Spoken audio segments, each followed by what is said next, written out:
E aí pessoal, tudo bom com vocês? Quanto tempo, hein? Eu estava morrendo de saudades. E aí galera do Motiva a Gente, eu sou o professor Lindomar Batista. Eu sou o professor Josué Barbosa. Hoje mais uma vez estamos aqui para dar continuidade às videoaulas de Biologia. E hoje, vocês não sabem o que nós vamos falar. Tu sabe o que é? Hoje nós vamos falar para o aluno como se originou o primeiro ser vivo. E é uma pergunta muito polêmica, viu, professor Lindomar? Justamente, era interessante o aluno perceber que nós não estamos aqui para divergir sobre religião ou sobre qualquer uma das crenças. Não é mesmo, Josué? O nosso objetivo é continuar com essa história do blog, de levar a melhor informação e te preparar para os vestibulares. Exatamente. Existem várias teorias sobre a origem do primeiro ser vivo, sobre a origem das espécies, mas nós só estamos aqui para focar, na verdade, o que cai nos vestibulares. O que é que vai ser cobrado, o que é que vão te cobrar nos vestibulares. Isso é o que é interessante para o aluno. Não estamos aqui para divergir crença religiosa nenhuma. Então, só uma pequena observação. Pessoal, não é crença religiosa, é conteúdo que cai em vestibular. Qual é o primeiro que você vai falar para os nossos alunos? Uma das teorias, uma das crenças que ainda hoje existe e que muitas pessoas acreditam é sobre o criacionismo.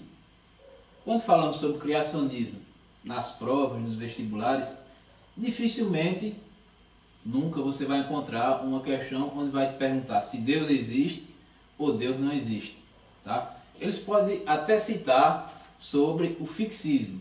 O que é o fixismo? O fixismo ele fala sobre o criacionismo, onde ele relata que as espécies elas sempre foram da mesma forma, ou seja, Deus criou todos os seres vivos, animais, o homem, exatamente da mesma forma como são hoje, ou seja, eles não sofreram modificações. Isso é o criacionismo. Então, pessoal, lembre-se que se for cair no vestibular sobre o criacionismo, vai falar simplesmente sobre o fixismo, não é isso? Exatamente. Agora tem outro também que nunca cai em vestibular, mas é interessante vocês ficarem sabendo, porque nós simplesmente levamos as informações principais para vocês, é panspermia ou cosquemia. Sabe aonde vem esse pensamento? Um nome feio desse, dois palavrão? Você pensa logo, esse nome feio vem da Lua, de Marte. Então, eles acreditam que a vida vem de outro planeta. Imagina você, o cara sai de outro planeta voando, que nem o supernova a Terra. Então deixa eu ver se eu entendi essa crença. Quer dizer que existiu um micro-organismo em outro planeta, vírus, bactérias, e como é que eles vieram de lá? No meteoro, por exemplo? Ou um jatinho particular. Imagine a bactéria agarrada lá no meteoro. É isso aí. E ela vem devagarzinho, José? Ela vem devagarzinho a 80 km por hora? Não. 80 eles podem ficar bêbado e terminar enjoando. Deve ser uns 30 quilômetros. Então o aluno não vai cair nessa cilada do vestibular, ele não acredita em panspermia, tá? É uma teoria que existe também muitos cientistas que são adeptos a essa crença, mas para o vestibular não existe panspermia. Principalmente os alunos do Motiva a Gente, né? Não vai cair. Não vão cair nessa cilada, não é mesmo? Jamais. Agora tem outra teoria que foi uma das primeiras. Existia o criacionismo e, é claro, existia um grupo de pessoas que não acreditavam em Deus. Desde o passado já existia pessoas que eram ateus. E eles criaram a abiogênese. E o que é que dizia a abiogênese? Os caras acreditavam o seguinte, que de uma matéria inanimada, ou seja, de um pano velho, de um objeto velho, poderia dar origem à vida. Ou seja, existia uma força vital que estava no ar e que fazia com aquele objeto ele se transformasse em vida. Mas, por volta do século XVII, um cara chamado Francisco Redi discordou dessa crença. E ele usou um experimento bem interessante. Ora, a abiogênese acreditava que a vida ela teria origem através da matéria inanimada. Mas aí, o Francisco Redi, ele teve uma ideia bem interessante. Ora, se a matéria inanimada ela dá origem ao ser vivo, então ele colocou um pedaço de carne dentro de um recipiente e essa carne ela ficou lá. E como os micro-organismos eles não tiveram contato com essa carne, então ele mais ou menos que comprovou que a abiogênese estava errada, ou seja, essa matéria inanimada, ela não dava origem a um ser vivo. Mas teve um cara que deu o pontapé final nessa teoria da biogênese. Me diga, José. Dizem que há uns amigos, tipo o professor José Barbosa e o professor Lindomar Batista. Dois caras que levavam seu conhecimento para destruir as filosofias dos outros. Por exemplo, lá para Francisco Redi, ele botou um pedacinho de carne no pote, não foi assim? Isso. E fechou e disse, vai pote, vai pedaço de carne, nasça aí o que tu está dizendo. E todo mundo questionou porque estava fechado, não tem como entrar a força vital. Então ele colocou um gás desse, quando você leva um machucão, para entrar ar, mas as moscas não entravam para penetrar e deixar seus ovos. Com isso, matou esse pensamento. Aí o amigo dele, Luiz Pasteur, ele em 1860, ele decidiu falar o seguinte, tipo Romário, Jesus, Deus nasceu e disse, desce lá e arrasa. Esse é o cara, tal. Ele se achava o cara. Ele criou uma hipótese com um experimento chamado de... Você sabe o nome? Pescoço de cisne. É, o pescoço de cisne. Aonde ele colocava essa volta, não entrava ar e assim não tinha como nascer micro-organismo ali. Exatamente. Então, diferentemente da ideia do Francisco Redi, o Francisco Redi ele colocou o pedaço de carne, fechou totalmente o recipiente, fazendo com que os micro-organismos não pudessem entrar e assim não formar micro-organismos. Mas a biogênese ainda discordava, por quê? Ora, se estava fechado, então a força vital não podia entrar e não podia formar o ser vivo. Aí vem Luiz Pasteur e diz, não, eu faço com que o ar entre, mas por ter essa curva aqui, esse pescoço de cisne, os micro-organismos não entram e não vai formar nada.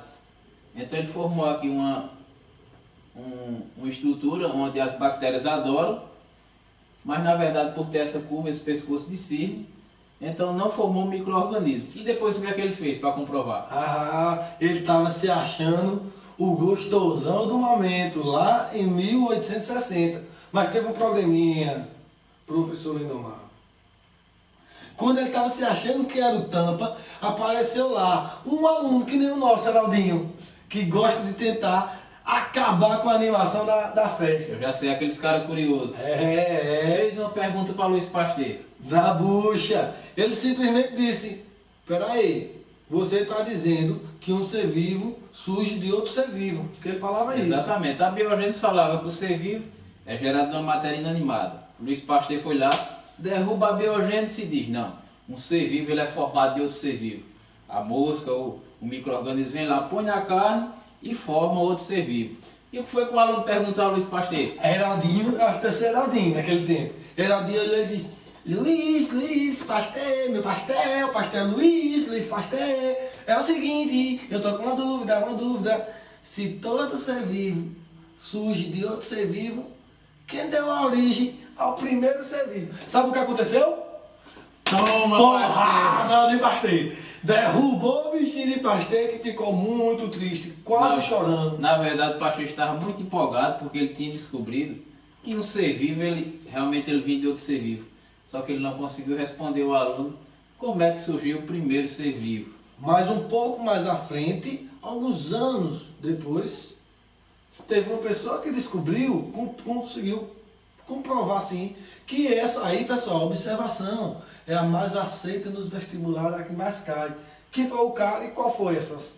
Na verdade, foi em 1920, um cara chamado Oparin, ele desenvolveu uma teoria muito interessante, foi a hipótese de Oparin, onde ele dizia o seguinte, ele dizia que a Terra primitiva ela teve início mais ou menos há 4,5 bilhões de anos, e que nessa Terra primitiva existia radiações, existia metano, existia muita chuva e muito aquecimento do planeta. E devido a essas radiações, esses elementos que estavam dispersos no ar, como metano, amônio, hidrogênio, eles receberam muitas descargas elétricas. E essas descargas elétricas fizeram com que formasse estruturas muito simples, muito pequenas, que foram se dissolver no mar, formando uma sopa bem interessante que o nosso amigo Josué vai falar agora. A famosa sopa de letrinhas. Fique atento quando fala sopa de letrinhas, lembrar lá de Alexandre Oparin, que foi o cara que fez a hipótese de Oparin. Essa sopa de letrinhas deu origem ao coacevado. E esse coacevado, a gente pode falar que ele foi o primeiro ser vivo, João? Jamais, pessoal, se perguntar que o coacevado foi o primeiro ser vivo, corta, que você é um aluno, motiva a gente. Ele foi a primeira estrutura orgânica feita. Porém que, depois que ela se casou, posso dizer assim, fez o casamento ideal, junto com o RNA, aí sim, foi a primeira célula primitiva da Terra, o primeiro ser vivo. Lembrando, o coacevado é uma estrutura orgânica, não é o primeiro ser vivo. Ele passa a ser o primeiro ser vivo depois que ele se junta com o RNA. Exatamente. Então aí nós tivemos a mistura desse coacevado com o RNA. E o aluno pode pensar, então com a mistura desses dois, será que já formou um ser vivo assim igualmente? Nós? Um peixe completo? Um ser multicelular? Não. Essa estrutura, essa primeira célula que foi formada, era uma estrutura totalmente simples. Ou seja, ela já podia fazer os descendentes, podia multiplicar as células, só que tem um detalhe, o aluno tem que saber o seguinte, ele era um ser heterófito e anaeróbio. Ou seja, ele comia, dessa sopa de letrinhas que existia lá, ele se alimentava e ele não precisava de oxigênio, até porque na Terra primitiva ainda não existia oxigênio. Mas só que algo muito interessante ocorreu. Como ele se alimentava, ele gerava em seu metabolismo uma fermentação que foi gerando oxigênio e daí foi gerando outras espécies. Isso foi formando a variabilidade genética, fazendo com que formasse os primeiros seres fotossintetizantes. E isso foi muito ótimo, José. Sabe por quê? Por quê? Porque começou a surgir o oxigênio no planeta. Isso já tinha muitas células, já tinha muitos seres vivos que eram sensíveis ao oxigênio e acabaram 90% sendo extintas pela presença de oxigênio. Mas esse restante foi quem deu origem. Eles começaram a fazer esse processo de utilizar o oxigênio e daí foram criando as espécies, os peixes, os primeiros seres vivos, passando por modificações, seleções naturais, que mais na frente a gente vai explicar o que é seleção natural, e formando toda a variabilidade genética que existe hoje no planeta. E o Oparin, ele formou essa hipótese dele. Agora teve dois caras que fizeram experimentos que veio comprovar isso aí, por isso que o vestibular ele acredita ser verídico nisso. Nos diga qual foi esse experimento. Miller, em 1953, fez no laboratório essa análise mais aprofundada dessa mesma maneira da sopa da letrinha com esses organismos. Com isso, chegou até a estrutura dos aminoácidos. E essa é a mais aceita nos vestibulares. Pessoal, bota aí para repetir o vídeo, assiste de novo, porque essa foi a mais aceita no vestibular. Todo vestibular de biologia que se preze, geralmente toca nesse assunto. É bom dar exatamente. E esse experimento ele foi muito interessante, gente, porque formando os aminoácidos formam as proteínas. E as proteínas é que formam as células. Então com isso pode surgir vida, com certeza. Então, pessoal, lembre-se de indicar para os amigos, acessar o blog www.motivagente.com e nunca se esqueça, né, professor Lindomar, das dicas de hoje. Começa aí fazendo a nossa revisão. Interessante que o aluno não se esqueça. Quando falar em criacionismo, nos vestibulares se lembra de fixismo, ou seja, as espécies nunca se modificaram. Panspermia ou cospermia veio lá de Marte, a vida veio de outro planeta. Lembre-se também que outra teoria que de contrapartida com o criacionismo era a biogênese. Eles acreditavam que o ser vivo surgia de uma matéria inanimada. Então Francisco Red ele veio discordar com o experimento do frasquinho aqui que eu mostrei E teve outro cara que deu o pontapé para acabar com a biogênese, formando a biogênese. Quem foi? Luiz Pasteur jogou a última pá de areia quando fez o pescoço de cisne. Só que o Luiz Pasteur não soube responder a pergunta do aluninho, não foi? Quando perguntou ele quem formou o primeiro ser vivo. Um ser vivo vem de outro ser vivo. E o primeiro veio de onde? Luiz Pasteur não soube responder. Interessante, né?